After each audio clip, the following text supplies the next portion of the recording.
వకుళామాత ఆలయం.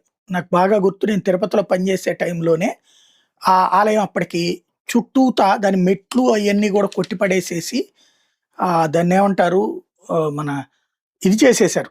Real estate గూడా కాదు, మైనింగ్ జేసేశారు. పైకెళ్ళడానికి దారి లేదు.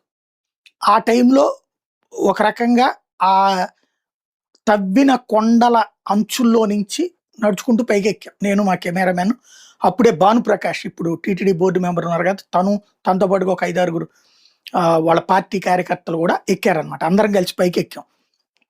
ఎక్కి అప్పటికి శిథిలావస్థలో ఉన్నటువంటిది అక్కడ ఇది లేకుండా ఉన్నటువంటిది గూడా ప్రొజెక్ట్ చేసాం.